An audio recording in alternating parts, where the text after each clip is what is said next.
네. 자, 수업 시작하겠습니다. 안녕하세요.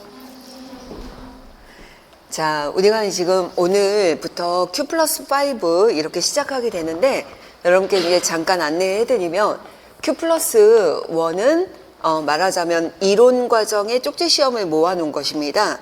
그래서 원데이 특강으로 다 진행이 되기 때문에 한 7시간 정도로 이론 내용을 한 바퀴 돌리는 거, 이렇게 우리가 생각을 하면 되고, 그 다음에 두 번째 교재가 Q 플러스 2인데, Q 플러스 2는 뭐냐면 우리가 기출 분석 과정 있죠. 레벨 1과 레벨 2에서 여러분이 모의고사 봤던 것들을 모아놓은 것입니다.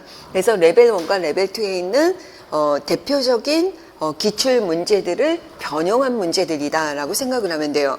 그래서 Q 플러스 1하고 2는 말하자면은 이론 정리하고 기출 정리한다라고 생각을 하면 되고, 둘 다 그냥 원데이 특강으로 진행이 됐기 때문에 아마 여러분이 만약에 내가 이론이 부족한 사람은 이렇게 한 바퀴 쭉 한번 정리하고, 기출을 제대로 공부하지 않은 사람은 또 한 바퀴 정리하기에는 나쁘지 않은 것 같습니다. 그래서 Q 플러스 3는 2022 대비 모의고사하고 그 다음에 통합모고를 모아놓은 거고, 그 다음에 Q 플러스 4가 2023년 대비 모의고사들을 토탈 모아놓은 거고요. 그 다음에 Q 플러스 5가 24년 대비 모의고사를 모아놓은 것입니다. 이렇게 진행이 되면 돼요. 그래서 올해는 2025년 대비 모의고사가 또 만들어지겠죠. 제가 보니까 지금 교육과정평가원이랑 창의과학재단이랑 이렇게 들어가 보니까 아무래도 2022 개정 교육과정이 발표가 됐고 시행이 되기 때문에 연구보고서랑 논문들이 엄청 많이 나왔어요. 그래서 그거 가지고 또다시 새로운 문제들을 만들게 됩니다. 그래서 여러분이 여기 문제들을 보시면 아시겠지만, 여기 얘네들은 어떻게 되어 있냐면 과교, 실전, 모고, 사회, 실전, 사회랑 그 다음에 통합, 사회, 이렇게 우리가 이렇게 구성이 되었다라고 보시면 됩니다. 근데 특히 과교 실전은 바로 뭐냐면, 우리가 기출 분석을 끝냈기 때문에 이 실전 모의고사 과정에서는 한 번에 한 바퀴를 전체 돌리는 걸 목표로 하고 있습니다. 그래서 보통 보면 1회당 보통은 한 거의 80문제 정도의 하위 문제가 있다라고 생각을 하시면 되고, 그래서 하위 문제들이 아무래도 과학의 분석, 교육과정, 교수학습 이론, 교수학습 방법, 과학교육 평가까지 고르게 다 나와 있기 때문에 여러분이 아마 이 과정을 통하면 아마도 4바퀴는 전체 과정을 돌릴 수 있다라고 생각하면서 따라오면 좋을 것 같습니다. 자, 그러면 바로 시작하겠습니다. 여러분들 시간이 많지 않으니까 핵심적인 내용을 중심으로 해설을 하도록 하겠습니다. 여러분, 이 실전 모의고사는 앞으로도 9문제씩이 있을 거예요. 1번은 공통의 과학사 문제고, 그 다음에 물리 둘, 물리 베이스 둘, 화학 베이스 둘, 생물 베이스 둘, 그 다음에 지구과학 베이스 둘, 이렇게 되어 있습니다. 자, 그러면 1번 문제 보겠습니다. 다음은 과학사이다 라고 되어 있죠. 자, 여러분이 이 과학사 문제는 제가 혼자서 내면 안 됩니다. 그래서 이 과학사 문제는 여러분이 아마 그 해설지에 보면은 참고문헌이나 이런 게 있을 거예요. 이게 교육과정평가원에서 나오는 연구보고서 문제입니다. 연구보고서에서 문항으로 개발되어 있던 거를 제가 조금 변형해서 이렇게 문제를 냈다라고 생각을 하시면 되겠습니다. 자, 그래서 여러분이 아마 좀 색다르게 여태까지 기출에서는 보지 못했던 약간 과학사 내용이 알긴 알지만 조금 다른 표현으로 이렇게 있을 겁니다. 그래서 먼저 과학사를 좀 읽어봐야 돼요. 친근하게 하기 위해서 먼저 읽어보고 가겠습니다. 여러분들 분석하면서 읽는 거 기억하죠? 자, 그러면 가번부터 읽어볼게요. 오랫동안 정설이었던, 여기 그냥 넘어갑니까? 아니잖아요. 뭐가 보여요? 오랫동안 정설이었대잖아요. 무슨 얘기예요? 기존 패러다임 아닙니까? 기존의 정상과학이었던 바로 지구중심설 나왔죠. 그럼 동그라미 해야죠. 이건 뭐가 되는 거예요? 기존의 정상과학이죠. 말하자면 학생들로 얘기하면 선행인지구조나 마찬가지고, 아니면은 기존 5개념 같은 거죠. C1입니다. 근데 이 중심선이 너무나 복잡한 이론이 되어버렸다. 여러분 왜 그러냐면 기존의 정상과학이었으니까 수수께끼 풀이가 많이 진행이 됐기 때문에 뭐가 됐겠어요? 정교화되고 확장되고 심화되고 이러다 보니까 복잡해졌다. 반면 코페르니쿠스의 태양 중심설은 여러분 태양 중심설 또 나왔잖아요. 동그라미 하고요. 얘가 C2죠. 전체의 운동을 훨씬 단순하게 설명할 수 있었다라고 했죠. 여러분 단순하게 설명할 수 있었다 주시세요. 여러분들 과학이론의 특성 중에 하나가 뭐냐면 단순성이에요. 간결성입니다. 그러니까 단순하게 설명할 수 있었다. 이런 장점에도 불구하고 여러분 장점이 이렇게 있었다는 얘기는 태양 중심설이 조금 더 간결하게 설명할 수 있었음에도 불구하고 지구가 움직인다는 사실을 증명할 수 있는 관측 증거가 없었다. 여러분 아직 뭐예요? 한계점이 있었다라는 얘기입니다. 그래서 더군다나 코페르니쿠스의 태양 중심설은 C2죠. 정확성 측면에서 전혀 개선되지 않았는데 여러분 정확성 측면에서도 개선되지 않았다. 한계가 보이죠. 그 역시 뭐가 문제냐. 행성이 등속 원운동을 한다는 고정관념을 고수했으며 여러분 우리는 다른 건 안 보이고 여기까지 키워드가 뭐가 보여요? 여러분 키워드 중에 뭐가 보입니까? 고정관념이죠. 여러분 고정관념이라는 건 무슨 뜻이에요? 기존의 정상과학에서 해당이 되는 기존의 주장이라는 거잖아요. 고정관념이라는 건 기존 이론을 벗어나지 않았습니다. 고수했으며 이겁니다. C1을 벗어나지 못했죠. 주전원도 여전히 사용했기 때문입니다. 여러분 주전원 우리 베이스 있잖아요. 주전원이 뭡니까? 천동설이 지구 중심설에서 한계점이 나타나자 보호대 같은 걸로 추가된 게 바로 주전원 개념 아니었습니까? 근데 아직도 지구 중심설에서 사용하던 것을 여전히 사용했다라는 거잖아요. 뭐가 보입니까? 여러분 기존 이론으로 자꾸 설명하려고 하는 거잖아요. 이거 뭐예요? 관찰의 이론은 존석이죠. 그렇죠? 기존 이론으로 설명하니까. 또한 그 당시에는 여러분 느낌 오죠? 당대에는 그 시대에는 당시에는 이거 뭐예요? 사회성 배경이 아닙니까? 당대에 그 과학자들이 어땠다 이런 게 사회적 배경이 들어가고 있잖아요. 그래서 지구가 우주의 중심이라는 고정관념이 여러분 지구가 우주의 중심이라는 고정관념 줄여놓고 C1이잖아요. 지구 중심설. 이것이 종교적 신념과 결합되어 있었다. 여러분 종교적 신념 줄여놓고요. 이거 뭡니까? 사회적인 어떤 이론이잖아요. 사회잖아요. 사회성이 보입니다. 여러분 과학과 종교가 뚜렷하게 구분되지 않은 시대적 상황에서 시대적 상황은 또 줄여야죠. 이거 뭐예요? 사회적인 영향을 받고 있는 거죠. 지구를 행성 중 하나로 격화시킨다는 것을 받아들이기 어려웠다. 여러분 사회적 배경상 지구가 중심이 아니라 태양이 중심이라는 걸 받아들이기 어려웠다. 이 뜻 아닙니까? 나번을 봐요.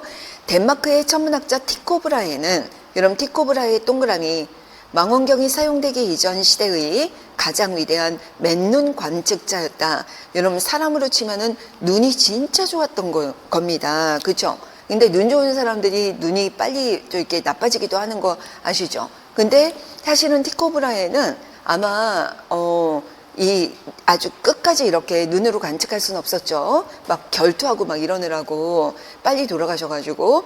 근데 그의 관측 기록은 너무나 정밀하여 여러분 눈으로 했는데도 정밀해서 여러분 여긴 기술 아닙니다. 왜냐하면 눈으로 봤으니까. 아셨죠? 정밀해서 현대적 관점에서 보더라도 육안 관측으로 이룰 수 없는 최대의 정밀성을 갖고 있었습니다. 비교적 정확했다는 얘기죠. 그는 지구가 움직이고 있다는 증거가 되는 지구가 움직이고 있다는 증거. 여러분 지구가 움직이고 있다 줄쳐놓고 이건 뭐예요? C2잖아요. C2. C2의 증거가 되는 연주 시차를 측정하고자 했지만 여러분 연주 시차는 기존의 이론에 대한 알투가 되겠죠. 했지만 실패하였고 라고 되어 있죠. 여러분 실패했다는 얘기는 연주 시차를 측정하지 못했다라는 얘기입니다. 그래서 코페르니쿠스의 태양 중심설이 틀렸다는 결론을 내렸다. 여러분 C2를 거부했다라고 되는 거 아닙니까? 그렇죠? 그가 죽은 후 엄청난 양의 관측 자료는 그의 측근 중에 가장 뛰어난 수학적 재능을 보인 케플러에게 전해졌고, 케플러는 특히 화성의 관측 자료를 오랫동안 연구 분석하여 행성이 타원 궤도를 돌고 있다는 사실을 알아냈다. 이랬죠. 여러분 뭐가 보입니까? 관측 자료를 연구 분석을 해서 타원 궤도라는 걸 알아냈다. 여러분 여기에 들어있는 과학적 방법이 뭐겠어요? 관측 자료를 바탕으로 규칙성을 발견해낸 거죠. 귀납이죠, 귀납. 규칙성이니까. 그는 행성의 궤도 운동 속도와 공전 주기에 대한 규칙성도 찾아냈다. 여러분 이것도 역시 귀납이겠죠. 답은 케플러가 제시한 행성 운동에 대한 경험 법칙을 통해, 왜 경험 법칙이라고 했겠어요? 바로 관측 증거를 바탕으로 하니까 여러분 행성의 위치를 이전보다 훨씬 정확하게 예측할 수 있게 되었다. 1번. 이런 법칙을 하니까 훨씬 정확하게 예측할 수 있었다. 장점이죠. 그렇죠? 게다가 예측 보이지 않습니까? 여러분 예측력을 가지게 되었다라는 것 자체가 뭐가 돼요? 라카토스에서 전진적 연구 프로그램 아닙니까? 그렇죠? 근데 예측할 수 있었고, 특히 2000년간 지속해온, 여러분 2000년간이나 지속해온, 이건 무슨 얘기예요? 아까 지구중심설, 오랫동안 정설이었던 정상과학에서 주장했던 등속 원운동이라는 고정관념을 극복했다. 이거 2번이죠. 이제 고정관념을 극복하고, 그 다음에 코페르니쿠스에서 시작된 태양 중심설은 케플러의 업적에 힘입어 기하학적 단순함에 과학적 정밀함을 추가할 수 있었다. 그러니까 기하학적 단순함 그리고 과학적 정밀함, 여러분 이런 것까지도 설명이 되었다. 여기까지가 바로 케플러의 경험 법칙의 장점이죠. 하지만 여러분 이거 반전이잖아요. 그가 제시한 행성의 운동 법칙은 누적된 관측을 통한 경험적인 통계였으며, 여러분 규칙성을 찾은 것밖에 안 됐다는 얘기죠. 행성의 운동을 과학적 원리나 법칙으로 설명하지 못하는 한계점이 있었다. 여기죠. 여러분 여기에서 말하는 원리나 법칙은 말하자면 무슨 얘기예요? 왜 그런지에 대한 사실 설명입니다. 여기서의 원리나 법칙은 우리가 말하는 일반적인 법칙 원리를 얘기하는 게 아니라는 걸 알아야 돼요. 그래서 원리를 설명하지는 못했다. 그냥 규칙성을 발견했을 뿐이다 라는 얘기입니다. 케플러의 경험 법칙에 숨어있는 원리를 찾아낸 사람이 바로 과학자 뉴턴이었다. 자, 라번. 뉴턴은 행성운동의 원리를 과학 법칙과 수학적 원리로 설명하였다. 드디어 왜 경험 법칙이 이렇게 되는지 그 숨어있는 원리를 설명하였다라는 거죠. 여기서의 설명은 이론이 되는 거예요. 이 설명이 여기서는 이론이 되는 거죠. 여러분 게다가 수학적 원리잖아요. 여러분 수학적 원리에다 붙여놓고 이거는 수학적인 모형이죠, 모형. 여러분 수학은 모형이, 이론적인 모형이 될 수 있기 때문입니다. 그래서 그걸 소개하면서 여기 프린키피아에서 운동 법칙과 그 다음에 만율력의 법칙을 소개하면서 케플러의 경험 법칙을 유도해 내었다. 여러분 수식으로 수학적 원리로 유도를 다 했죠. 그랬더니 이 유도하고 나니까 왜 천체들이 태양 중심 궤도에 묶여서 타원 궤도를 돌고 있는지 뉴턴에 의해 성공적으로 설명할 수 있게 되었다라는 거죠. 여러분 여기에 동그라미 해야 될 게 뭐냐면 왜 그런지 설명, 왜에다 동그라미 하고 설명. 이건 뭡니까? 인과적인 설명이기 때문에 이론적인 베이스를 제공했다라는 게 되는 겁니다. 자, 그러고 나서 뉴턴에 의해 이루어진 천체역학 분야의 성과는, 이 분야의 성과가 1번 과학에서 성공의 본보기가 되었고, 다른 분야에서도 같은 방식으로 해결할 수 있다는 자신감을 심어주었다. 자, 2번 자연을 바라보는 관점이 바뀐 거죠. 즉 자연현상을 탐구하고 기술하는 방식의 근본적인 변화로 이어졌다. 3. 자연현상의 원리를 이해하고자 할 때 객관적인 실험과 수학적 사고를 통한 탐구가 과학의 핵심 요소가 되었다. 이거죠. 여러분 여기서 뭐가 보입니까? 패러다임이 바뀌고 나니까 그 패러다임이 전환된 증거가 뭐냐? 1번, 여러분 아예 본보기가 된 거예요. 혁명적인 변화가 일어났으니까. 2번, 관점이 바뀐 거예요. 여러분 패러다임이 바뀌었다는 얘기는 세상을 보는 관점이 바뀌었고, 세 번째는 과학의 핵심 요소 자체도 바뀌었다. 이렇게 보는 거죠. 자, 그러면 지문을 한번 봤다면 1번부터 보겠습니다. 자, 가에서 코페르니쿠스의 태양 중심설이, 여러분 이랬죠. 코페르니쿠스의 태양 중심설이면 C2입니다. 그 당시에 인정받지 못한 이유를 과학적 관점과 사회적 관점으로 나누어 설명해라. 이랬습니다. 여러분 아까 코페르니쿠스 이론의 한계점 나왔잖아요. 여러분 우리 아까 표시했죠. 여러분 거기 세 번째 줄부터 중간에 이런 장점에도 불구하고 간결하게 설명할 수 있음에도 불구하고 첫 번째 사실을 증명할 수 있는 관적 증거가 없었다. 이게 바로 뭐예요? 과학적인 증거가 없었다. 아셨죠? 이게 과학적인 한계예요. 증거가 없으니까.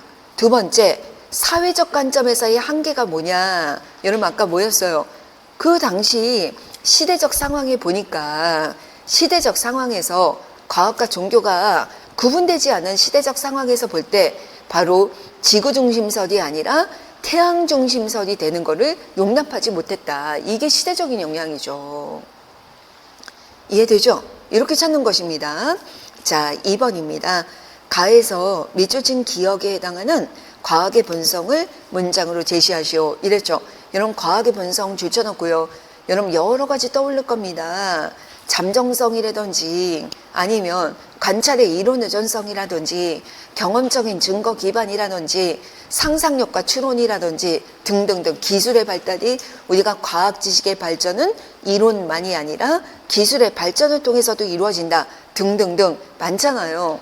그런데 기억을 보니까 행성이 등속 원운동한다는 고정관념을 고수했고 C2가 새로운 이론임에도 불구하고 고정관념을 고수해서 주전원도 사용했다. 주전원이라는 건 C1에서 주장했던 주전원의 원리인데 이걸 활용했다. 이렇게 되는 거죠. 이거 무슨 얘기예요? 아직도 기존의 정상과학의 패러다임을 벗어나지 못했다. 이거죠. 이게 바로 뭐예요? 관찰의 이론 의존성이죠. 아시겠죠? 3번입니다. 나의 밑줄친 니은에 해당하는 관찰의 한계점을 적으시오. 이랬죠. 여러분 니은에 해당하는 건데 관찰의 한계점이라고 나왔죠. 여러분 줄쳐놓고요. 관찰의 한계점은 세 가지가 있습니다.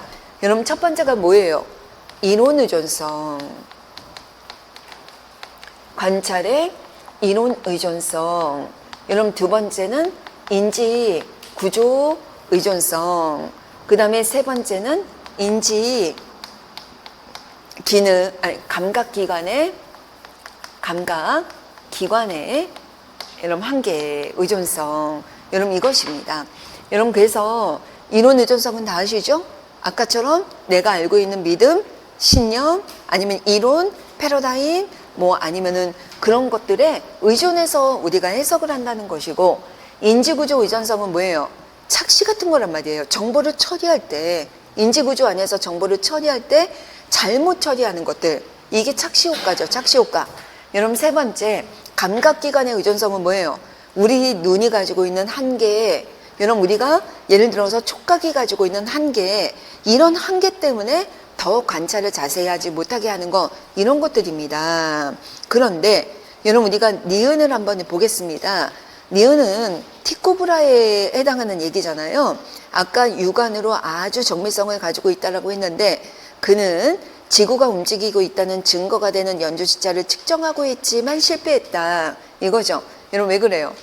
다른 것들은 정밀하게 눈으로 측정할 수 있었지만 연주 시차를 측정할 수 있는 거는 나중에 갈릴레이가 망원경을 개발해야지만 측정할 수 있는 수준이라는 거예요. 자기가 눈으로 못 봤기 때문에 무조건 증거가 없다라고 얘기하고 있는 거잖아요. 그러니까 이거는 뭐의 한계가 되는 거예요? 감각기관의 한계예요. 아셨죠? 근데 여러분 이거 티코브라의 이 사례는 굉장히 중요합니다. 이거 나오게 될 거예요. 여러분 우리가 보통 제가 조금 약간은 이 출제자님들이 정말 애써서 그 출제해 주신 거 진짜 감사하지만 우리가 문제 논문이나 아니면 연구 보고서가 반영되기에는 2, 3년이 걸려요. 그러니까 여러분들이 지금 이 연구 보고서가 그렇게 오래되지 않은 보고서이기 때문에 한 2, 3년 내지 10년까지도 이게 다시 응용이 됩니다. 근데 이 티코브라에는 워낙 굉장히 중요한 그 과학사 사례인데 아직도 그렇게 많이 나온 적은 없으니까 우리가 좀 관심을 가져야 되는 부분 중에 하나이기 때문에 꼭 기억하셔야 됩니다. 그래서 연주 시차를 눈으로 볼 수 없었기 때문에 측정할 수 없었다. 이게 감각기관의 한계가 되는 거죠. 자, 4번입니다. 나의 밑줄진 니은을 라카토스의 연구 프로그램 이론의 발견법에 기초하여 설명하시오. 이랬잖아요.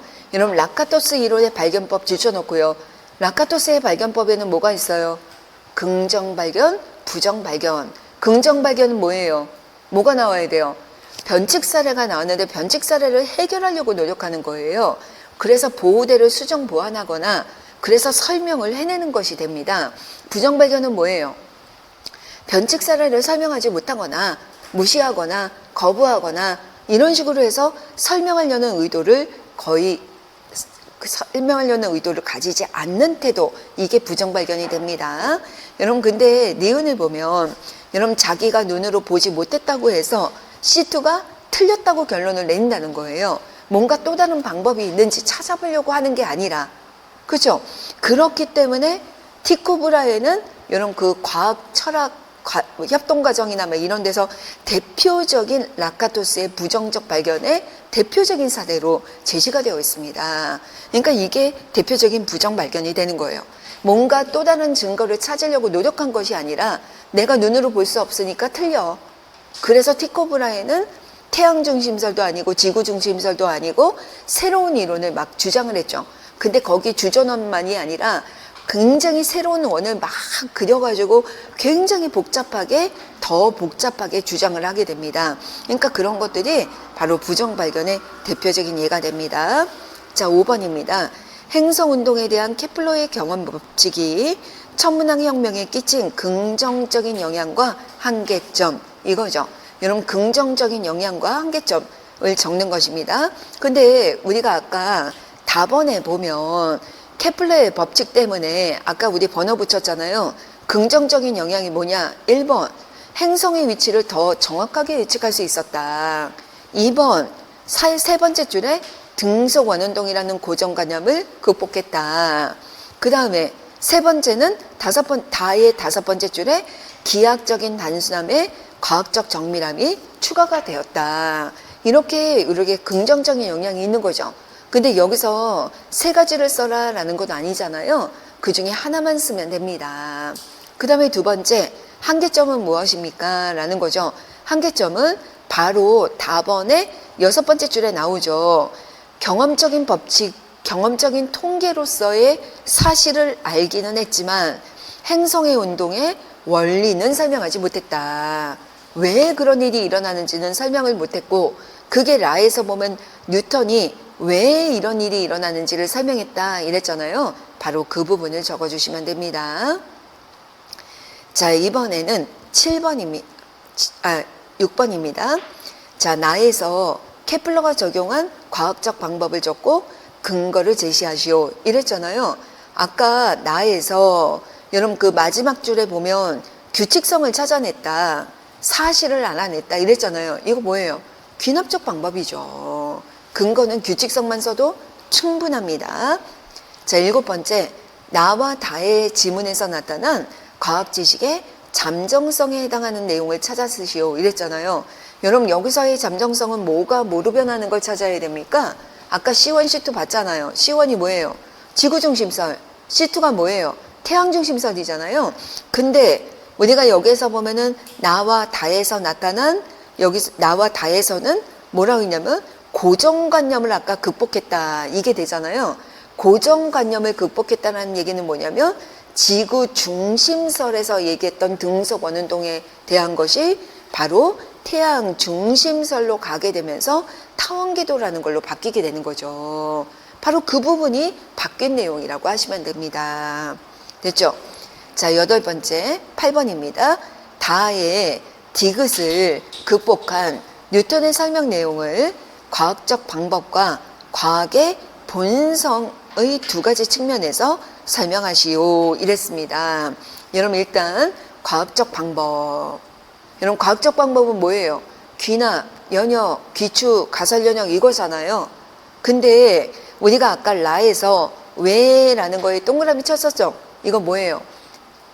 바로 케플러의 법칙에 기반해서 왜 이런 현상이 나타나는 걸까라는 인과적 의문에 대한 답을 만든 거 아닙니까? 그러니까 뉴턴의 과학적 방법은 뭐가 되는 거예요? 귀추적 방법이 되는 거예요. 아셨죠? 자, 그러면 여기서 나타난 과학의 본성은 무엇입니까? 이랬죠. 뭐 여러 가지 수학적으로 풀어냈으니까 모형을 활용을 해서 어떤 현상을 설명하였다. 모형의 활용이 들어가도 되죠. 근데 우리가 대표적인 건 뭐냐면 아까 앞에서도 나왔지만 케플러의 경험 법칙에 근거하여 왜를 설명했다라고 했잖아요. 이거 뭐예요? 과학 지식은 경험적인 증거를 기반으로 한다. 아셨죠? 이게 대표적이겠죠. 자, 9번입니다. 라는 쿤의 과학혁명 단계 중 어느 단계와 가장 밀접한 관련이 있는지 적고 근거를 제시해라 라고 했죠. 여러분 뉴턴이 드디어 왜라는 거를 성공적으로 설명할 수 있게 되면서 바로 성공의 본보기가 되고 그 다음에 관점이 바뀌고 이렇게 되었다라는 거잖아요. 성공적인 설명을 드디어 해냈다라는 게 되죠. 이거는 뭐가 됩니까?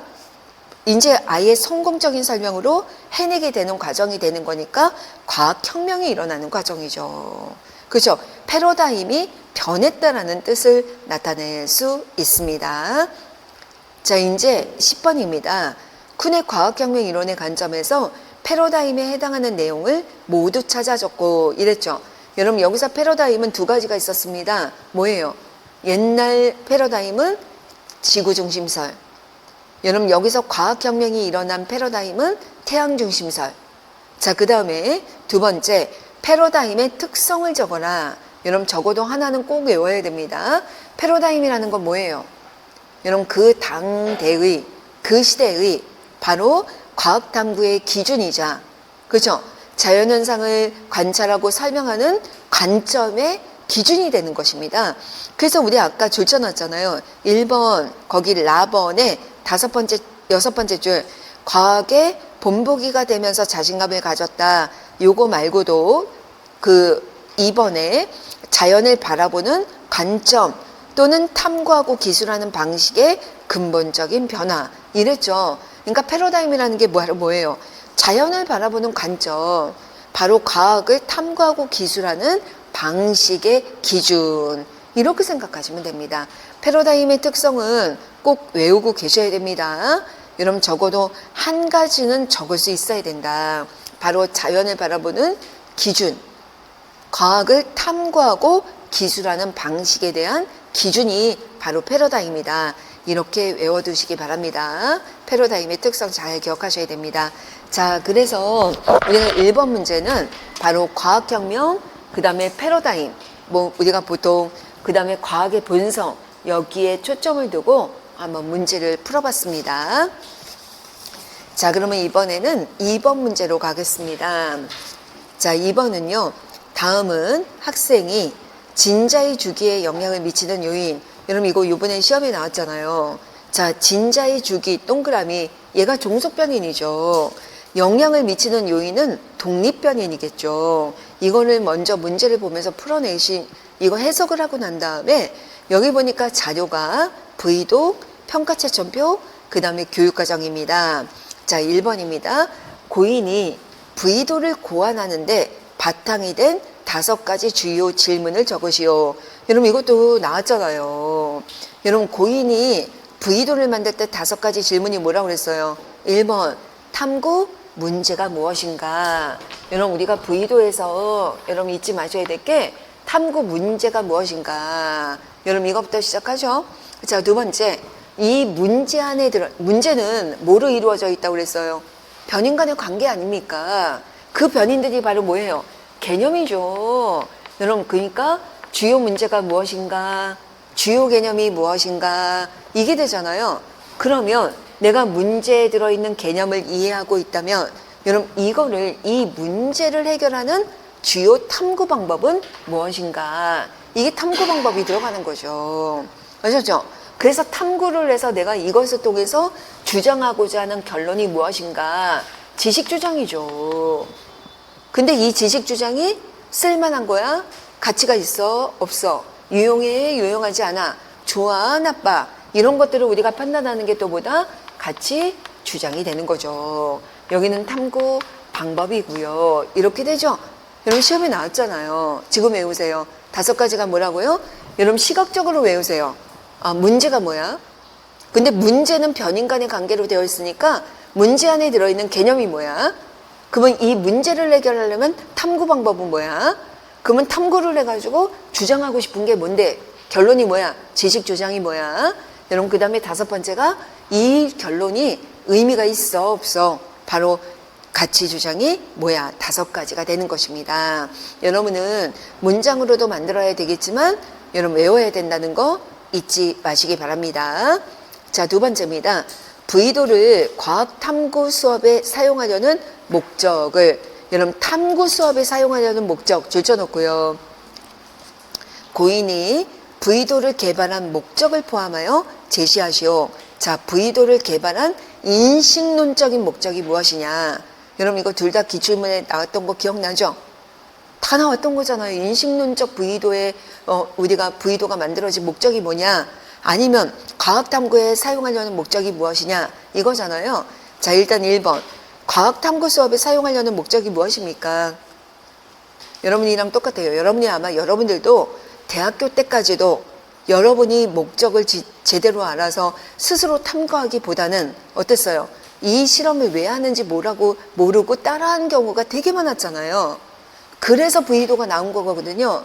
그래서 부의도의 과학 수업에서 사용하는 목적 첫 번째가 바로 뭐냐면 실험의 탐구 목적, 실험이나 탐구의 목적을 제대로 이해하는 거. 아셨죠? 우리가 레시피식으로 그냥 따라하기만 하면 안 돼. 내가 왜 이걸 하고 있는지를 꼭 알아야 된다는 얘기예요. 그래서 탐구 수업에 사용하는 목적은 뭐냐면 이 탐구의 목적이 무엇인지를 알게 하고 그걸 알게 함으로써 뭘 길러야 돼요? 여러분 뭘 길러야 돼요? 이쪽이 무슨 관점? thinking. 이쪽이 무슨 관점? 바로 doing. 그러니까 지식과 탐구잖아요. 아셨죠? 그래서 학생들이 지식과 탐구의 기능들을 제대로 익힐 수 있도록 하는 거에 목적이 있는 거예요. 아셨죠? 자, 다시 한번. 자, 부의도 왜 쓴다고요? 수업에서 왜 쓴다고요? 아이들이 탐구 실험의 목적을 제대로 이해해서 지식과 기능을 익힐 수 있도록 탐구 실험의 목적을 제대로 이해하고 수행하면서 지식과 기능을 이해할 수 있도록 하기 위한 방안이다. 아셨죠?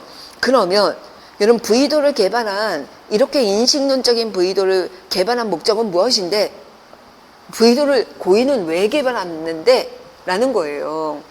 여러분 과학의 본성을 가지고 가야죠. 과학의 본성은 뭐냐면 과학 지식의 여러분 과학의 본성 차원이 바로 과학 지식의 본성이 있을 것이고 그 다음에 여러분 탐구에 대한 본성이 있잖아요. 이게 바로 뭐예요? 과학 지식에 대한 본성과 과학 지식이 어떻게 형성되는지에 대한 이해를 도와줌으로써 뭐예요? 과학의 본성에 대한 이해를 돕기 위한 것이다. 아셨죠? 여러분 과학은 뭘로 구성이 되어 있다? 지식과 여러분 우리 1단원이 뭐예요? 과학 지식의 특성. 그 다음에 과학 지식이 형성이 되려면 과학적 방법과 과학적 탐구가 쓰이잖아요. 바로 그것처럼 과학 지식의 본성과 그 과학 지식이 어떻게 형성되는지를 이해하게 함으로써 과학의 본성을 제대로 이해할 수 있도록 돕기 위한 것이다. 아셨죠? 여러분 두 문장 외우는 거예요. 부의도 나오면은 절대 안 틀린다. 잊지 마셔야 돼요.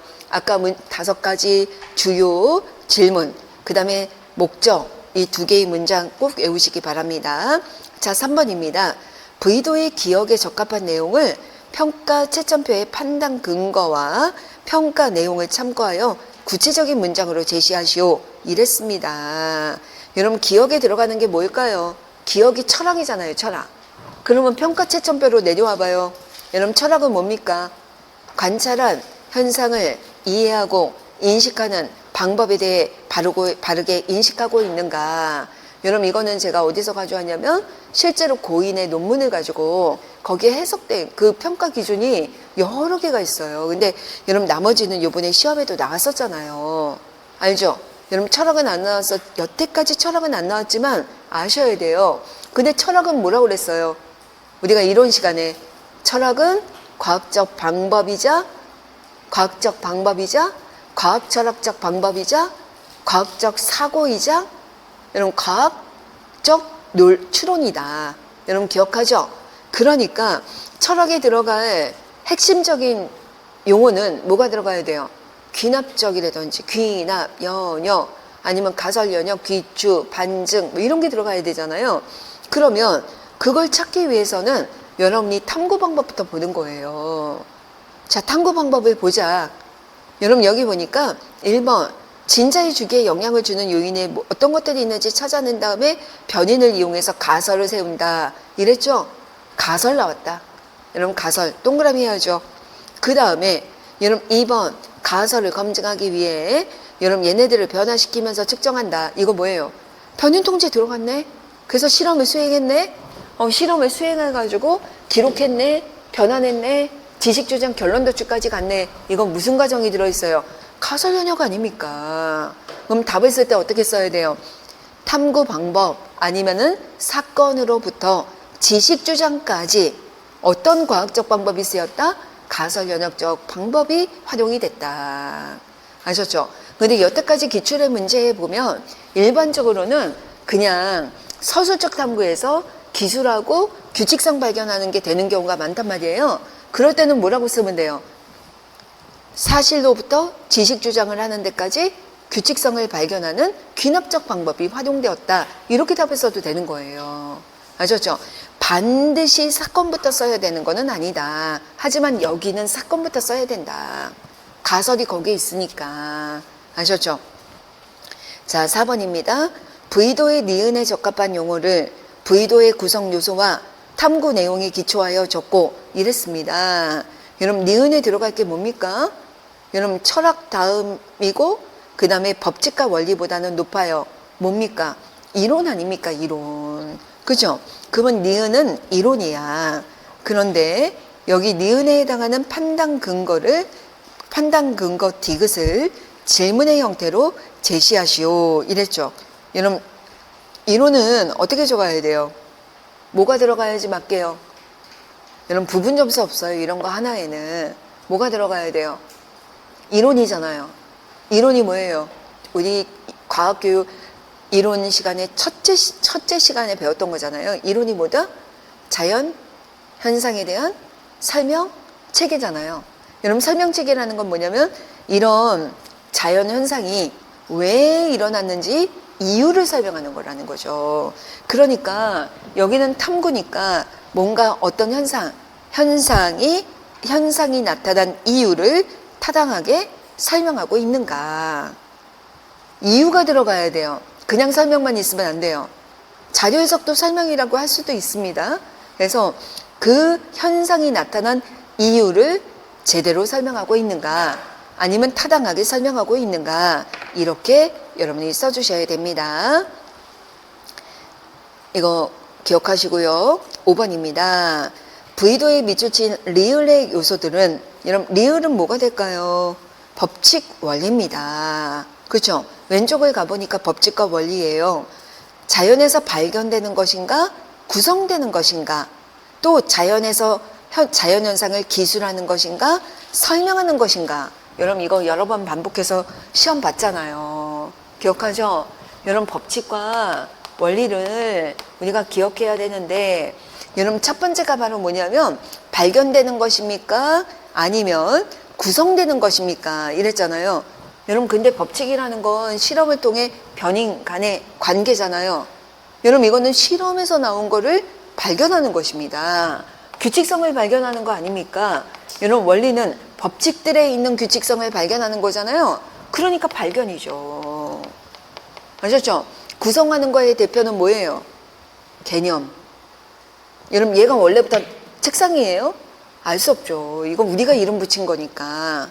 아셨죠? 개념, 이론, 가설, 모형은 우리가 상상력과 추론으로 만들어낸 거니까 구성이죠. 아셨죠? 자, 또 하나 기술한 것입니까? 설명한 것입니까? 이랬어요. 여러분 근데 법칙은 변인 간의 관계니까 여러분 우리가 관찰한 결과를 해석한 거를 그대로 기술하는 거잖아요. 여러분 법칙에는 내 생각이 들어가요? 안 들어가요? 안 들어가는 겁니다. 자료 해석이니까 얘가 기술이에요. 근데 원리는 여러 개의 규칙성이 있는데 내가 어떤 걸 설명할 때는 예를 들어서 A, B, C, D, E의 법칙을 발견했는데 내가 이걸 설명할 때는 A하고 B만 활용할 수도 있고 아니면 A, C, D를 활용할 수도 있고 내가 선택해서 활용할 수 있는 거잖아요. 그런 것들은 바로 설명이 되는 거죠. 아셨죠? 여러분 이거 여러분 한번 기출 됐었습니다. 여러분 기억하죠? 기술과 설명의 차이를 써라 이거 나온 적 있었습니다. 여러분 영희 보일의 법칙 그 예비교사 철수가 얘기해주는 그 문제 있을 거예요. 우리 여러 번 풀었는데 외우셔야 돼요. 아셨죠? 자 그러면 이번에는 6번입니다. 부의도의 미음에 적합한 용어를 부의도의 구성 요소와 탐구 내용에 기초하여 적고 여러분 미음이 뭐냐 여기 보니까 단어들이잖아요. 이건 뭐예요? 개념이죠. 미음 딱 적고 개념 이렇게 하면 되죠. 그런데 평가 채점표를 보니까 미음이 미충족으로 평가받은 이유를 적어라 라는 것입니다. 여러분 근데 미음에 여러분 개념이 들어가려면 탐구의 핵심 개념을 포함하고 있는가 근데 미충족이다 그랬잖아요. 뭐가 문제예요? 여러분 적어도 개념이 들어가는 용어는 초점 질문에 있는 용어는 들어가야 되잖아요. 아셨죠? 여러분 초점 질문에서 핵심이 누굽니까? 진자의 주기가 바로 뭐예요? 종속변인이잖아요. 주기가 종속인데 여기 지금 주기 없잖아요. 핵심이 빠졌죠. 이거 기출이잖아요. 옛날에 물리 문제에서 여러분 전압, 전류, 저항 이렇게 있는데 전압과 전류의 관계는 무엇인가 했는데 개념엔 전압하고 전류 안 적은 거 있었잖아요. 바로 그런 이게 또 나올 가능성이 있다는 것입니다. 지금 부의도가 지구과학 쪽에서만 여러 번 나왔잖아요. 그러면 물리는 한 번도 안 나왔단 말이에요.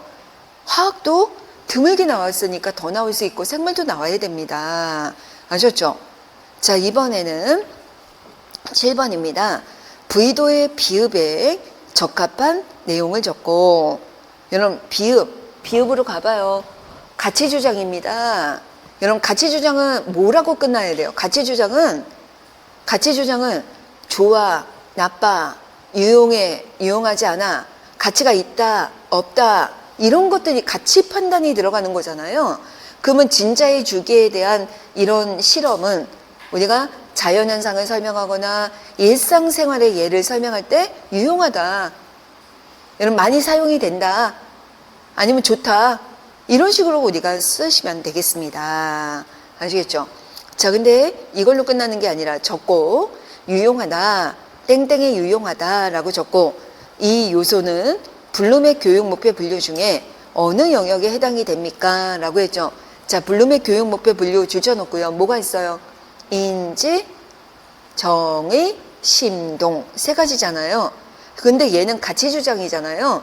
가치주장은 어디에 들어갑니까? 정의적 요소. 여러분 왜 블룸의 정의적 요소의 5가지가 뭐예요? 수용, 반응, 가치화, 조직화, 인격화. 그 가치화. 아셨죠? 거기에 들어가니까 정의적입니다. 여러분 그러니까 이 부의도를 보면 인지, 탐구, 그런데 여기에 정의. 아셨죠? 이렇게 있다라고 보시면 됩니다. 자 이번에는 8번입니다. 부의도에서 상호작용은 양축을 비교할 때 같은 수준의 단계들이 번갈아 제시되는 것이 아니다. 여러분 이거 기억하죠? 기출이잖아요. 지구과학에서 나왔었습니다. 자 그러면 부의도에서 상호작용의 예를 2가지만 제시하시오 이렇게 했잖아요. 여러분 외웠죠? 여러분 기억나십니까? 어떻게 해야 돼요? 상호작용의 예시. 자, 우리는 여러분 탐구 문제 초점 질문에서부터 시작을 해서 여러분 이거 사건과 사물을 통해 바로 탐구를 시작하게 된다. 1번. 아셨죠? 여러분 탐구를 시작하다 보면 여러분 탐구를 시작해서 여러분 기록하고 그 다음에 여기에 변환이 있고 이런 과정이 있잖아요. 이게 뭐예요?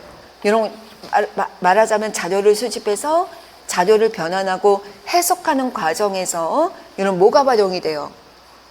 여러분 예를 들면 시간을 측정해야 되고 주기를 측정해야 되고 이런 게 나오는 거잖아요. 변인이 나오잖아요. 이렇게 탐구를 통해 자료를 수집하고 변환하는 이런 과정에서 뭐가 사용이 되냐면 개념. 여러분 그리고 뭐가 사용이 돼요? 법칙. 여러분 이런 걸 바탕으로 활용이 된다는 거예요. 이게 2번이에요. 탐구를 통해 자료 수집을 하고 변환을 할 때 이런 개념과 법칙이 활용이 된다. 2번. 아셨죠? 그리고 난 다음에 이제 여러분 이렇게 자료 해석한 걸 바탕으로 여러분 2번을 바탕으로 뭘 해야 돼요? 여러분 실험 결과에 기초하여 결론을 도출하는 거잖아요. 그러니까 그 결론을 도출하려면 이론을 형성을 하고 여기서 이론을 형성하고 실험 결과를 바탕으로 이론을 형성한 다음에 이것을 바탕으로 뭐 하는 거예요? 지식 주장. 3번. 우리 이거 진짜 많이 했잖아요. 상호작용 잊지 마시기 바랍니다. 시각적으로 외워요. 1번 뭐예요? 초점 질문으로부터 탐구, 사물이나 사건의 탐구가 시작이 됩니다. 여러분 여기 안에도 사실 누가 들어있는 거예요? 개념이 들어있는 거예요. 아셨죠? 2번 탐구를 시작해서 자료를 수집하고 변환하는 과정에 개념이나 법칙이 활용이 됩니다. 3번 실험 결과를 바탕으로 이론을 형성을 해서 지식을 주장합니다. 아셨죠? 이렇게 3가지 정도 쓰실 수가 있겠습니다. 자, 이제 9번 교육과정입니다. 여기 이제 교육과정에서 교수학습 방법 및 유의사항에는 여러분 위에 교육과정하고 교수학습 방법 및 유의사항이 있죠. 여기에는 1호 개정 과학과 교육과정에서 제시한 과학과 핵심 역량 중에 적어도 3가지의 핵심 역량이 관련이 있다. 3가지의 핵심 역량을 적고 근거를 제시해라. 아직 1호가 끝난 거 아닙니다. 핵심 역량 갑자기 나올 수 있기 때문에 연습하셔야 돼요. 아직 1호는 적용되고 있습니다. 자, 그러면 여러분 교수학습 방법 및 유의사항만 봐요. 자, 첫 번째 줄부터 보세요. 학생들이 역학실험을 실제로 수행하고 여러분 실험을 수행 줄쳐놓으세요. 실험을 실제로 수행하고 여러분 실험을 할 때 뭐가 필요합니까? 관찰하고 측정하고 자료 해석하고 자료 변환하고 결론 도출하고 이거 뭡니까? 탐구 능력 아닙니까? 이해되죠? 과학적 탐구 능력 아니에요. 자, 이를 통하여 수학적 예상값과 결과값이 일치하거나 다르게 나오는 이유에 대해 추론하고 이거죠. 자, 보세요. 여러분 예상값과 결과값이 일치하거나 다르게 나온다. 여러분 여기에 뭐게요? 여러분 보세요. 가설 연역적 탐구는 뭐가 됩니까? 가설을 세우고 여러분 일단 1단계 현상 관찰 여러분 이거에 대한 인과적 의미에 대한 가설을 설정하고 내 말이 맞다면 이럴 것이다 예상을 하고 여러분 이걸 통해서 실험을 수행하고 여러분 실험을 수행하고 난 다음에 결론을 도출하죠. 이 결론 도출이 바로 뭐냐면 가설을 검증하는 과정이죠. 기억나십니까? 여러분 가설을 검증할 때는 뭐를 바탕으로 하는 거예요? 이거 생물에서 시험에 나온 거. 가설 검증할 때 뭐를 비교해야 돼요? 그쵸? 예상과 실험을 수행한 결과를 비교해서 일치하면 가설을 수용하고 일치하지 않으면 기각하고 그게 결론 도출 아닙니까? 아셨죠? 근데 문제는 뭐냐면 일치하거나 다르게 나오는 것까지 이거는 결론 도출인데 거기서 끝나는 게 아니라 이유에 대해 추론하고 이거 기각할까 수용할까를 보고 난 다음에 왜 그런지에 대한 이유를 추론하고 거기다 줘야죠. 이게 핵심이잖아요. 이유를 추론하는 거는 뭐예요? 사고력이죠. 과학적 사고력. 아셨죠? 그 다음에 근거를 제시하며 토의하게 할 수 있다. 여러분 근거를 제시하며 토의하게 할 수 있다. 이거 뭐예요? 증거에 기초한 토론과 논증 아닙니까? 기능은. 근데 지금 기능 쓰라는 게 아니라 핵심 역량이잖아요. 그러니까 뭐예요? 의사소통 능력이죠. 과학적 의사소통 능력. 아셨죠? 그래서 이런 식으로 찾는 겁니다. 이거 제가 낸 거 아니에요. 여러분 이건 다 논문하고 근거를 바탕으로 하는 겁니다. 이거는 실수하면은 여러분들이 이거 답 쓸 때 큰일 나기 때문에 이거는 연구 보고서하고 교과서를 바탕으로 했다라고 보시면 되겠습니다. 자, 이번에는요 10번입니다. 물리학 전공이니까 교육과정의 과목명과 단원명을 적으시오 이랬잖아요. 여러분 주저놓고요. 올해 물리에서 이게 나온 게 아니라 생물에서 나왔잖아요. 그죠? 교육과정 교과목하고 단원명 적는 거 나왔잖아요. 그래서 실제로 우리 시험에도 이렇게 과목명이나 단원명 적는 게 출제가 된다는 거 잊지 마시기 바랍니다. 자, 그러면 이번에는 3번으로 가겠습니다. 다음은 김 교사가 고등학교 과탐실, 여러분 과탐실 줄쳐놓고요. 역사 속의 과학탐구 줄쳐놓고요. 여러분 이 단어는 공통입니다. 그래서 교육과정 활동하기 탐구 과학사입니다. 자, 자료가 많죠. 자, 1번입니다. 자, 교육과정에 기억에서 리을에 해당하는 용어를 제시하시오. 이랬죠. 여러분 이런 거 이거 기입하는 거 여태까지 시험에 많이 나왔잖아요. 우리가 이거는 해야 돼요. 과탐실은 공통입니다. 자, 성취 기준을 읽어보니까 과학사에서 패러다임의 전환을 가져온 땡땡을 따라해보고, 여러분 패러다임의 전환을 가져오는 땡땡 이거 뭐예요? 결정적 실험. 여러분 이거 물리 문제에서 출제가 됐었잖아요. 패러다임의 전환을 가져오는 실험이 결정적 실험이 되는 것입니다. 아셨죠? 이거 기억하세요. 자, 두 번째 성취 기준 해설을 보세요. 과학사에서 패러다임의 전환을 가져온 대표적인 사례는 과학혁명 시기에 과학자들이 수행했던 탐구활동들인데 특히 갈릴레이와 뉴턴이 수행했던 다양한 중력 관련 땡땡 및 수학적 검증을 활용하여 이랬거든요. 여러분 갈릴레이하고 뉴턴의 대표적인 사고 실험이에요. 이거는 이제 물리교과에 좀 해당이 되지만 사고 실험이 있었다라는 거 기억하시고, 자 이제 세 번째입니다. 자, 과탐실은 이 단어는 역사 속의 과학탐구라는 단어는 통합탐구에 제시된 과학사와 관련된 과학자들의 탐구활동을 중심으로 직접 실험을 수행하도록 지도할 수 있다. 여러분 여기 줄 쳐놓으세요. 여러분 과탐실은 아직도 살아있죠? 그죠? 이계정에도 살아있는데 우리가 과탐실에서 하는 실험이 다 뭐냐면 통합과학에 제시된 거랑 마찬가지입니다. 통합과학에서 주기율표 나오면 이런 과탐실에서 주기율표 만드는 과정을 직접 해보는 거예요.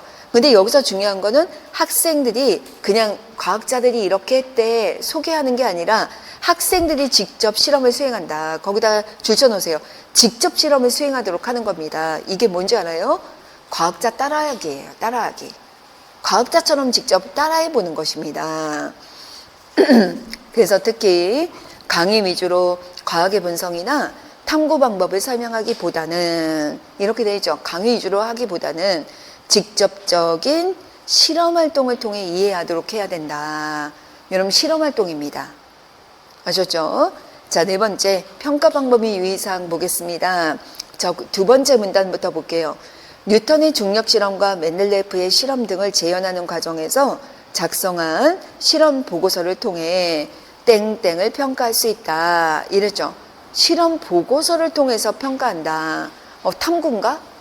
여러분 이렇게 할 수 있잖아요. 근데 다음도 읽어봐요. 파스테르의 생물 속생설을 도출하기까지의 과학적 실험들을 비교 분석하는 과정에 대한 수행평가를 통해 땡땡과 논증 능력을 평가할 수 있다라고 했는데 여러분 여기에 해당이 되는 게 과학적 사고력입니다. 왜 그러냐면 실험 보고서는 종합적인 능력을 평가하는 거예요. 거기에는 탐구도 있지만 결론 도출을 하는 과정에서 사고력을 써야 되잖아요. 가설 설정과 결론 도출은 사고력이 들어있는 곳이에요. 여러분 게다가 이런 파스텔 실험에서 비교 분석하는 과정이잖아요. 이거 뭐예요? 공통점하고 차이점 같은 거 찾는 활동 아닙니까? 사고력이죠. 그래서 과학적 사고력이다. 이렇게 키워드 같은 거 체크하시기 바랍니다. 자, 2번입니다.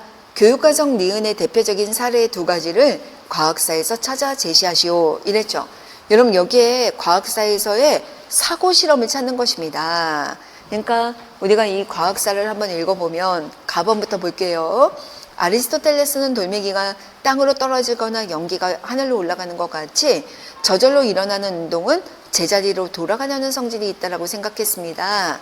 그래서 5번째 줄, 이 생각은 가벼운 깃털이 무거운 물체보다 천천히 떨어지는 것을 관찰한 경험과 일치하기 때문에 2000여 년 동안 유럽의 자연관을 지배했습니다. 이것도 뭐예요?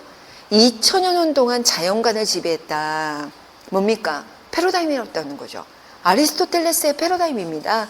5개념이죠. 무거운 것이 먼저 떨어진다. 무거운 건 아래로 향하고 가벼운 건 위로 향한다. 이런 거죠. 이런 나번, 그러니까 가는 아니죠. 나번의 갈릴레이의 실험에 대한 사고 실험, 그 다음에 다번의 뉴턴의 실험에 대한 사고 실험, 이거는 두 개가 나와가 되는 것입니다. 여러분이 읽어봐 주세요. 자, 3번입니다. 개념변화 수업의 핵심 3단계를 적고 이랬죠. 여러분 개념변화 수업 줄쳐놓고요. 핵심 3단계가 뭡니까? 개념변화는 구성주의입니다. 그렇죠? 구성주의에서의 개념변화 수업의 핵심 3단계는 뭡니까? 여러분 시험에 나온 적 있잖아요. 그때는 전략이니까 2개를 적어라 이거였거든요. 3단계는 뭐예요? C1을 표현하고 R2를 제공해서 갈등을 유발하고 C2를 도입한다. 이게 3가지가 되는 거죠. 이거 잊지 마시고요. 자, 활동하기는 어느 단계에 사용할 수 있을지 근거와 함께 제시하시오 라고 했습니다. 여러분 활동하기예요. 자, 여기 보면 서로 다른 질량의 3가지 물체가 있습니다.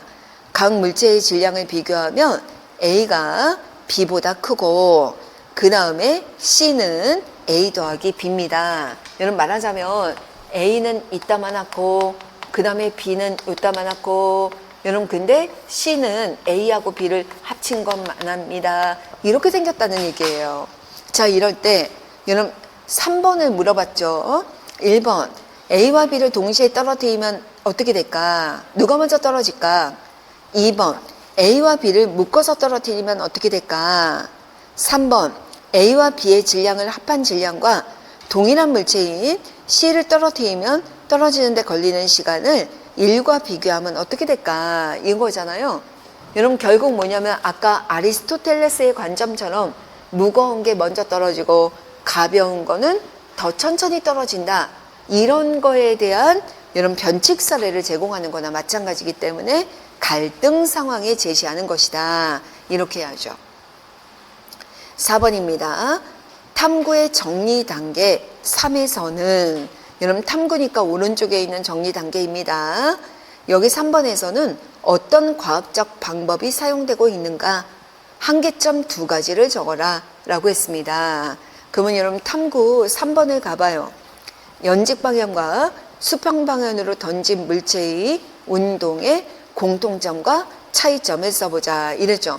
여러분 키워드 찾았습니까? 공통점, 차이점이잖아요. 이거 뭡니까? 귀납적 방법이죠. 그러면 귀납적 방법의 한계점 우리가 2가지만 쓰는 건데 여러분 한계점 뭐 있습니까? 1번 관찰의 이론 의존성, 2번 전수를 관찰할 수 없는데 일반화시키는 오류. 아셨죠? 3번째 귀납을 귀납으로밖에 검증할 수 없다는 한계. 3가지 중에 2개만 적으시면 됩니다. 자, 5번입니다.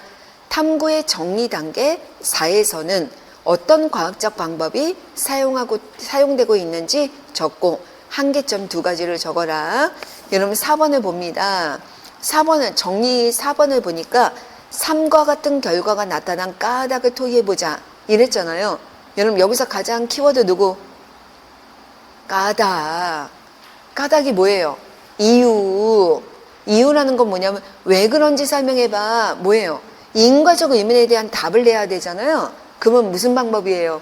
귀추적 방법이 되는 거죠. 아셨죠? 이유, 까다, 인과적 의문에 대한 답은 귀추, 이것입니다. 여러분, 귀추법의 한계점은 무엇입니까? 여러분, 대표적인 한계점 첫 번째가 뭐예요? 최선의 선택인지 알 수 없다. 아셨죠? 그 다음에 두 번째는 여러분 여기에 또 한계점이 뭐냐면 여러분 배경지식에 대한 한계점이죠. 여러분 배경지식이 타당한지 알 수 없다. 그러니까 말하자면 가설이 나오게 된 내가 알고 있는 기본 지식이나 경험이 타당한 것인지 알 수 없다. 근데 알 수 없을 뿐만 아니라 검증할 수도 없죠. 그죠? 그런 한계점을 가지고 있다. 대표적으로 두 가지는 외우고 계시기 바랍니다. 자, 6번. 과학사를 활용하는 이유를 적고, 여러분 이런 수업 주제에서 과학사를 활용하는 이유를 적고, 이 주제와 관련된 대표적인 학생의 5개념과 이 5개념의 출처를 지문을 근거로 제시하시오라고 했습니다. 여러분 오른쪽에 과학사를 활용하는 이유라고 했잖아요. 여러분 이 수업 자체가 뭐라고 그랬냐면 지금 학생이 가지고 있는 5개념을 변화시키는 갈등 개념 변화란 말이에요.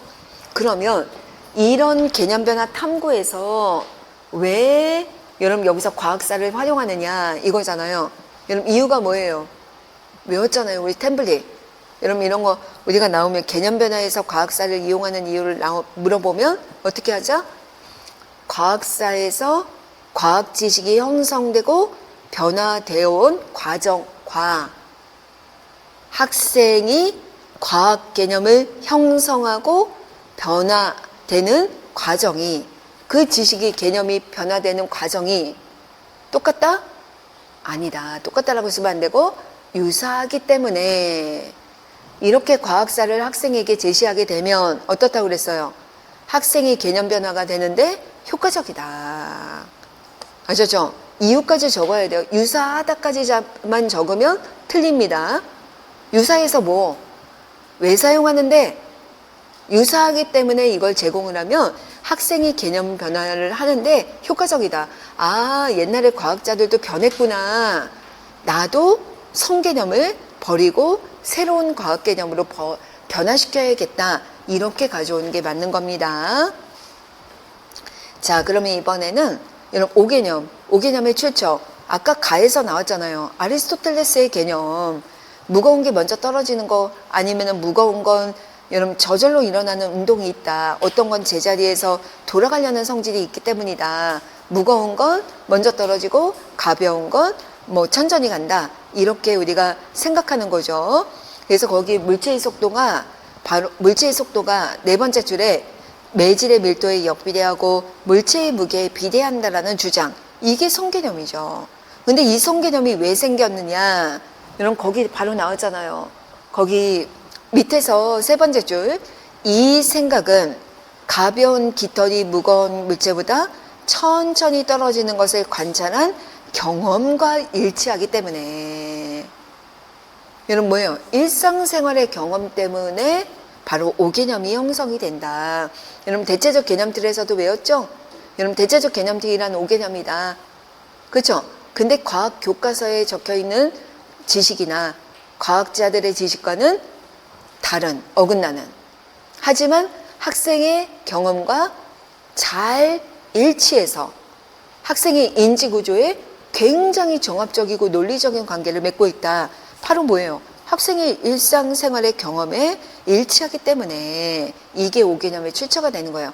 여러분들 우리 과학 교수학습 이론에서 5개념의 출처 적는 거 은근 많이 나왔었습니다. 고개념이라고 생각하면 돼요. 자, 이번에는 7번입니다. 과학사 나에서 갈릴레이가 관성의 법칙을 유도하는 과정을 그림으로 그려서 설명하는 활동을 수행할 때 이는 1호 개정 과학과 교육과정에서 제시한 핵심 역량 중에 어느 것과 가장 밀접한 관련이 있는지 적고 근거를 적어봐라. 이랬습니다. 여러분 학생들이 갈릴레이의 모형을 뭔가 설명할 수 없으니까 사고실험이잖아요. 근데 사고실험을 그림으로 표현해서 한번 설명을 한대요. 여러분 그거 뭡니까? 여기서 이 그림은 뭐예요? 내가 의사소통하기 위해서 설명하는 게 아니라 여러분 이 생각을 이런 모형으로 표현하는 성격의 의미를 갖고 있는 거죠.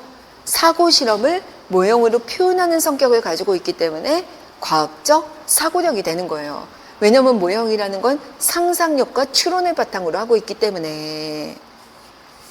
자, 8번입니다. 과학사 다에 밑줄 친 부분 미음을 적용하여. 여러분, 미음을 보니까 뉴턴에 대한 생각이, 뉴턴이 산 꼭대기에서 투사체를 발사하면 속도에 따라 투사체가 다르게 운동할 것이라고 생각했다라는 생각입니다. 그런데 이 생각을 활용해서 비읍과 같은 인공위성의 원리를 설명하는 활동은 여러분 인공위성의 원리를 설명하게 됩니다. 이거죠. 이것은 어떤 것과 가장 밀접한 관련이 있습니까? 근거도 제시하시오. 이랬습니다. 여러분 원래 여러분 이게 바로 뭐냐면 여러분 이렇게 인공위성에서 포탄을 여러분 여기서 이제 우리가 뭐 대포알을 쏘게 되는데 여러분 이 대포알을 투사체를 발사하면 속도에 따라 여러분 속도가 느린 거 여러분 이거 조금 더 빠른 거 이거에 따라 얘가 운동하는 방식이 달라질 것이다. 그러니까 이걸 우리가 표면의 인공위성의 원리처럼 포탄의 속도가 충분히 크다면 투사체는 땅에 떨어지지 않고 이렇게 돌 것이다 라고 생각했다는 거잖아요.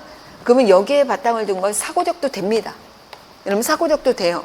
하지만 또 하나는 뭐냐면 사고 과정이라고 그랬는데 이 사고 과정이 사고 실험이잖아요. 여러분 사고 실험이라는 것 자체가 뭐냐면 내 머릿속에서 논리적으로만 변인을 통제하고 변인도 통제하고 해석하고 결론을 도출하는 과정이거든요. 그래서 이런 사고 실험을 통해서 원리를 만들어내는 이 과정이기 때문에 과학적 탐구 능력도 있다. 사고력과 여러분 탐구 능력이 있다. 두 가지가 모두 있다라고 생각하시면 되겠습니다. 둘 중에 하나만 써도 되겠습니다. 교과서에는 탐구 능력의 대표적인 예로 제시가 되어 있지만 사고력도 가능할 것 같습니다. 자, 이번에는요. 9번입니다. 성취 기준에 밑줄 친 부분은 여러분 성취 기준에 있는 부분입니다. 여기 그 앞 페이지에 여러분 성취 기준에 맨 위에 있는 밑줄 친 부분입니다. 자, 이것은 클로퍼의 과학교육 목표 분류 중에 어느 영역입니까? 근거를 제시하시오. 이랬죠. 여러분 클로퍼의 과학교육 목표 분류 줄쳐놓고요. 저기 밑줄 친 부분을 읽어봐요. 과학의 발전 과정에 대해 설명. 이렇게 되어 있죠. 여러분 거기 줄쳐놓고요. 과학의 발전 과정이라는 건 뭡니까? 과학사, 과학의 역사잖아요. 이 부분은 클로퍼에서 어느 영역이라고 그랬죠? 그죠, 오리엔테이션. 이거 한글로 쓰면 과학의 경향성. 이 부분이 됩니다. 하도 우리 클로퍼 안 나오니까 문제를 통해서 연습하라는 얘기죠. 자, 이번에는 10번입니다. 여러분 물리학 전공이 쉬우시니까 요거는 이렇게 넘어가도록 하겠습니다. 그래서 먼저 여러분 이렇게 3번까지만 먼저 하고 잠깐 쉬었다 할까요? 이게 아마 1번의 과학의 본성 문제가 조금 가장 문제가 길었으니까 일단 3번까지 먼저 하고 잠깐 쉬었다 하겠습니다.